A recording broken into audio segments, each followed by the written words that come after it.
Hello, everyone. Welcome to Online Seller UK podcast.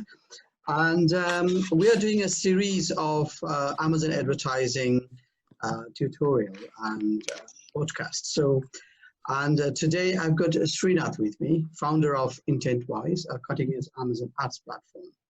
And the topic for us today is to discuss about role of automation in managing the Amazon advertising. So welcome, Sreenath. Well, thanks, Roy. Thanks for having me. Always Excellent. a pleasure. Yeah, excellent. So, Sreenath, if you could, introduce yourself, who you are, and how you're related to Intentwise, that'd be good. Yeah, absolutely. I am one of the co-founders here at Intentwise. We are a Chicago-based technology company. And what we've done here is we've built out a tech platform to really help Amazon advertisers just make the most out of their ad spend. We work with advertisers in all of the marketplaces where Amazon supports ads.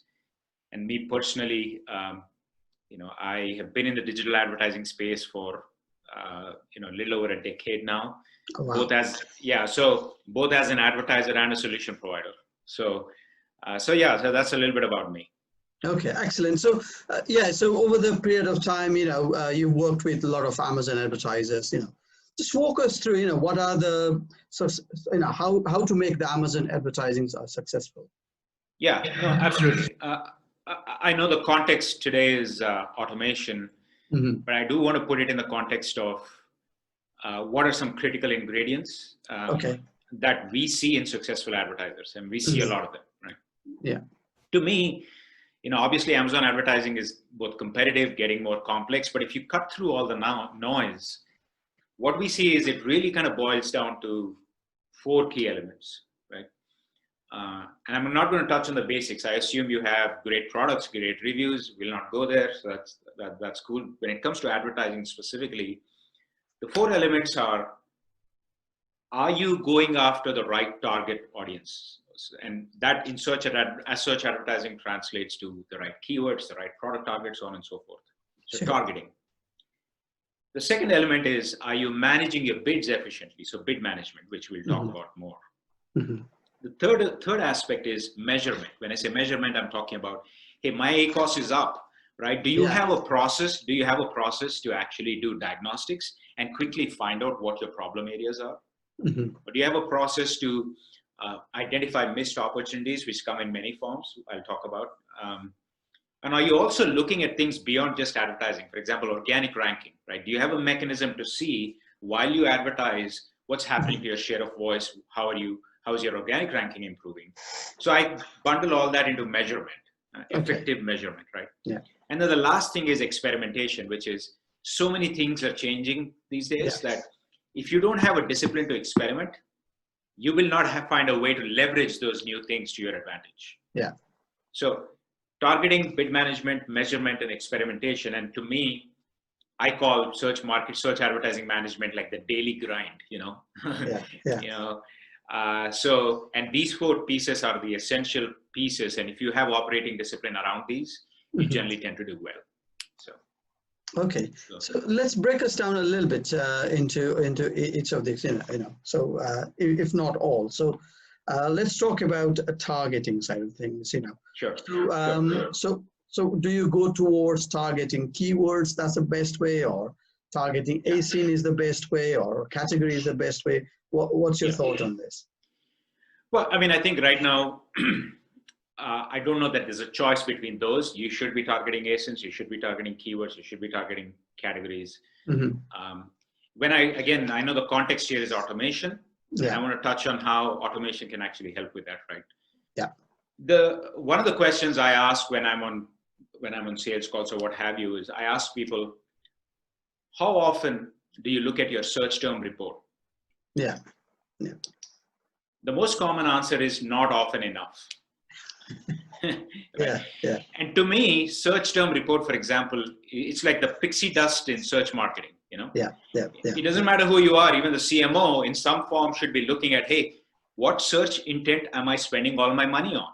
Of course. And are we delivering the right experience? So, for example, in that instance, being able to analyze search term data, identify new keywords, identify ASINs to target, and moving those into campaigns. Mm-hmm. It's a tactical thing that everyone running campaigns does, but it's a very manual process. Yeah. And this is where I think automation has really helped a bunch of advertisers scale those kinds of efforts. Yeah. So that's one example where automation can be of like really high value in terms of optimizing targeting. Yeah, I think that's the thing. So everybody, you know, would want to get the right result without putting a lot of time and energy on it. Could be. So, like for example, the accounts could be having 3,000 SKUs, for example. Oh yeah. Yeah, you know, yeah. More than that, you know, some accounts. So, yeah. You know, like you said, rightly, based on and how would automation play? How does the automation play a role in all the things you've discussed, like bid management? Yeah. And search some keywords. So, do you want to put some light on that, please? Yeah. So I mean, I talked about targeting, but bid management is, you know, obviously a very, very critical piece of this. Yeah. And the way I see it is, I mean, broadly speaking, there's a manual way to manage bids, which the early stage, small number of SKUs, small budgets, yeah, you do whatever you want, that's fine. Yeah. But as you scale up, for multiple reasons. One, you know, if you look at search advertising, it's a second price auction. Yeah. You're competing with a bunch of competitors. Yeah. And you've got a certain amount of time in the day. Yeah. Yeah. Right? Yeah. How do you effectively manage bids across tens and hundreds, if not thousands of products, and 10x and 100x that volume of keywords and product targets, so on and so forth? That's where automation plays a role. And what I see is there's two kinds of automation when it comes to bid management. There is the whole rules-based approach to the problem. Yeah. Yeah. A simple example, right? My ACOS is between 30 and 40%. Mm-hmm. Let me define a rule for that to say bid down my keywords by 15%. Okay. Right? I can define bands of ACOS and the different levels of percent bid ups and downs. That's a rules-based approach, right? Mm-hmm. Works fine in smaller scale. It is better than doing manually. But there's a lot of flaws with it too. So, right. Which is where you see a lot of conversation these days about AI and ML. Yeah. Rightfully so, because as you scale up, as you get more and more data, machine learning models can make a lot of decisions that like a human cannot. A simple example is, how do you decide what bids to set on keywords that have very, very little data, sparse keywords? Right. That's where machine learning and AI plays a big role. That's just one of many examples I can give you. Mm-hmm. And then, you know, so automation plays a huge role in bid management, and that's not new. That's been around a while. Yeah. But if you want to be competitive, some level of automation has to be planned into your day-to-day execution. Mm-hmm. And it all comes at a cost, but without that, you cannot compete today, from my perspective. Certainly, Yeah. So like you've touched base on AI and machine learning. So does it take the system to learn for some time what works and what doesn't? Yeah. I mean, I'll talk about I'll speak about this generally, and then I'll also talk about Intentwise, right? Yeah. Yeah. See, any machine learning model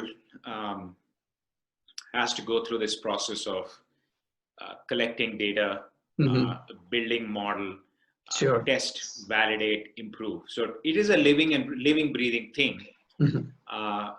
The more data you're able to feed it, the faster you're able to get outcomes, right? So to your question about does it take time? Does it? It just all depends on, for instance, at a keyword level, how much data is this particular keyword collecting? Sure. Right? If it's collecting a ton of data every day, then you will see some decisions being made by the model on those keywords a little faster than, let's say, very sparse keyword where you're trying to figure out, like, how do I manage bidding for those? Do I use a semantic clustering approach, which is like, okay, all like keywords, I'll group together and manage them that way? Right. whatever other method you have, those could take a little bit longer. But yeah, so, and, frankly, at Intentwise, we've been doing this a while, where, again, I go back to the frequency of bid recommendations is often dependent on the amount of data a particular target is collecting. Okay. Yeah. So. Yeah. And then, so again, going back to automation here. So the system would automatically learn what a competitor is bidding, and it would change the bid based on what's current bid and what competitor is bidding. Is that how it works? Is that? No, I mean, look, I think right now, on the Intentwise, like, we don't have access to competitors' bids, right? Okay. But we do have access to all the data on a particular keyword, for instance, right? Impressions, Okay. clicks, conversions, revenue, margins, and, where appropriate. Sure. So, and then you have the way, for instance, you can come into our Intentwise platform and set a target ACOS, right? Right. What the platform is constantly trying to do is collapse the gap between target and observed ACOS, right? While taking into input a lot of these variables. Right. And then what happens is, at an individual target level, it predicts a bid relative to the current bid. It predicts a bid that you need to set that keyword or product target at to achieve the desired ACOS. Sure. And of course, I'm simplifying this, but yeah, that's pretty much. So think about it as lots of input variables, all designed to collapse the gap between target and observed ACOS. Sure. Okay. So that's. In simple terms, that's how it should work. That should work. Yes, that's how it works. That's how it works. Yeah. So, with automation, so do you think a company with a certain budget what budget there should be to start testing the automation platform like yourself? Look, I think the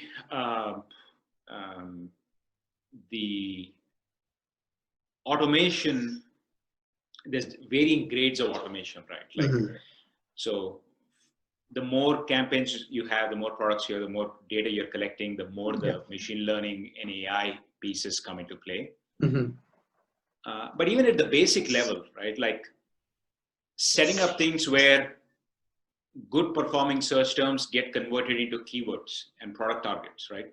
Sure. You could start that off even when you're, fairly early stage. Right? Yeah. So, right. I don't know that it's a function of what stage. It is more a question of how much automation is relevant at the stage that you're in. Right? So, and I would gradually increase the level of automation you have as your spend and scale of your campaigns increases. Okay, excellent. So, so again, going back to the size of the business. So, so a business, typical business should have 50 SKUs to start testing automations, or is there sort of, what stage of a business or what level of SKUs there should be to get the best out of the platform, do you think? Yeah, I don't know that I have a specific number. Yeah. The bigger the scale, the better the benefits, honestly. So I don't want to kind of suggest a number of ASINs or whatever, or products or what have you. And I think what I want to say is, a lot of this automation, the more data we're able to see, the better the automation works, right? Of course. Right. So I think, I don't necessarily have a specific number in terms of number of products or what have you. You could get started on fairly small scale as well. So. Sure, of course. And then you're working with both Seller Central, Vendor Central, or both of them? Yeah, absolutely. Okay, excellent. So I think I've covered, of course, some topics that I wanted to ask you with regards to automation. Is there anything else you want to add, Sreenath? Well, I think to me, what I want to summarize this as is, automation is no longer a choice. It is a must to stay competitive. Yeah. How much of it do you want to adopt in what parts of your day-to-day management and operations of your advertising campaigns is something you can evaluate. Automation does come at a cost, whether you're building it yourself or using a platform like ours. Yeah. But more often than not, that's worth the cost to stay competitive. Yeah, of course.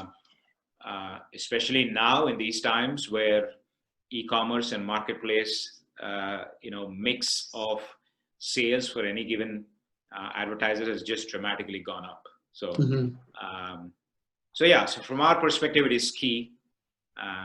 And the more you embrace it, the better you're going to be. Of course. Yeah. Of course. Right. So look, Sreenath, thank you very much for your time today. And you've explained quite a bit and touched base on quite a bit about automation side. So if somebody is to get in touch with you, Sreenath, so where is the best place to get in touch with you? Just, Sreenath at Intentwise.com. That's my email, but you can go to our website, schedule a demo with us if you have to. You can do that. Just Intentwise.com. Just go to the website and you'll be able to download, to schedule a demo with us. Of course. So I'll put a link on the YouTube video towards the description site as well for the demo. But again, thanks again. And we'll perhaps book another time and talk about another topic again in the future. But thank you very much for today. Well, thanks for having me. All the best. Bye-bye.